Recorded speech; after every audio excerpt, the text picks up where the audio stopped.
Assalamualaikum warahmatullahi wabarakatuh. Alhamdulillah, kita panjatkan puji dan syukur kita kehadirat Allah Subhanahu wa taala. Pada pagi hari ini kita masih diberikan nikmat iman, nikmat Islam, nikmat sehat fisik, mental, sosial, dan spiritual.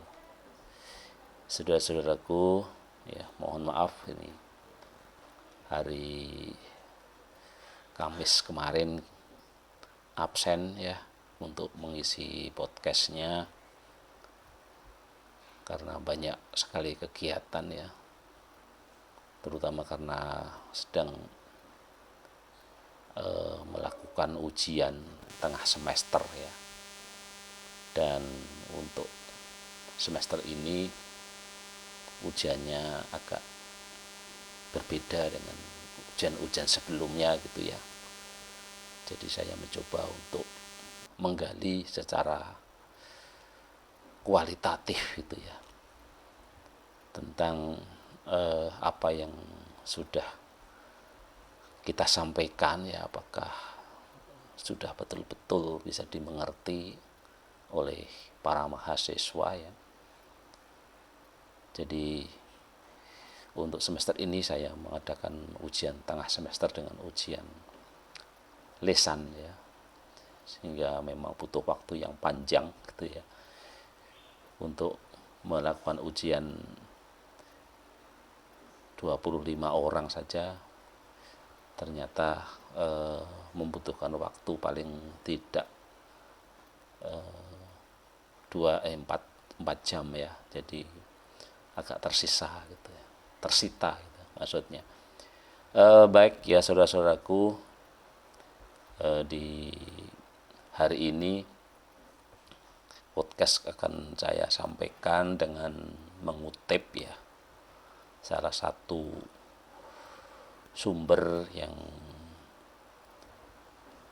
disebutnya sebagai nawaitu redaksi ya, tertanggal 4 November tahun 2023 yang dilansir dari Law Justice Co ya. Jadi Law Justice Co ya. Apa yang ditulis cukup panjang tulisannya sehingga sepertinya tidak cukup satu podcast saja ya, nanti kita bisa sambung karena kalau terlalu panjang ya nanti cukup membosankan. Yaitu yang ditulisnya adalah tentang potensi kecurangan pemilu ya, tahun 2024 ya. Jadi fenomena pemilu curang ini saya kira selalu hangat dibicarakan ya. Ya, tidak hanya sekarang ya, pemilu-pemilu sebelumnya juga aroma tentang itu selalu muncul ya. Saya kira cukup beralasan juga gitu ya. Bahkan jauh-jauh hari ya, tanda-tanda pemilu curang itu juga sudah disinyalir ya oleh mantan presiden sebelum Bapak Joko Widodo ya, Bapak Ketua Majelis Tinggi Partai Demokrat ya, Susilo Bambang Yudhoyono ya, itu juga sempat menyatakan ya, mengendus adanya tanda-tanda pemilu 2024 yang akan berjalan secara tidak jujur dan juga tidak adil ya, alias bakal berlangsung curang di dalam pelaksanaannya gitu ya. Demikian juga tidak hanya SBY ya sebagai orang yang mungkin sekarang ini berada di luar pemerintahan ya, tetapi yang menyatakan kemungkinan curang itu juga ada di dalam pemerintahan yang sekarang juga ikut dalam kontestasi pemilihan capres cawapres ya. Jadi apa yang dikatakan oleh Menko Polhukam ya, Bapak Mahfud MD ya, yang pernah mengakui ya bila pesta demokrasi 5 tahunan di Republik ini selalu diwarnai kecurangan dalam pelaksanaannya. Jadi karena yang mengatakan ini menteri, koordinator politik dan keamanan, ya, saya kira fenomena kecurangan ini, tanda-tanda kecurangan ini ya layak kita gali, ya, layak kita sampaikan ya. Tentu saja dengan disampaikan itu kita berharap gitu ya, pemilu akan minimal akan mengurangi ya. Jadi sesuatu kalau kita pahami tanda-tandanya, tentu kita bisa melakukan langkah-langkah untuk mengantisipasi semua itu ya, sehingga mungkin tentu saja tidak bisa 0% ya, tetapi akan banyak bisa kita kurangi ya potensi-potensi kecurangan itu untuk menjadi pemilu 2024 yang lebih bersih ya, yang lebih adil ya. Jadi pada podcast kali ini dan mungkin beberapa hari ke depan ya, kita mencoba untuk membahas itu berdasarkan tulisan dari siapa tadi? Tulisan dari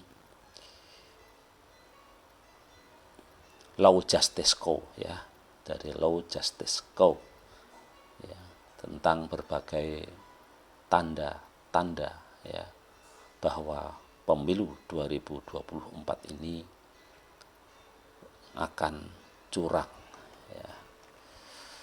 Setidaknya di dalam tulisan ini ada 12 tanda ya, mungkin nanti kita sampaikan satu persatu ya.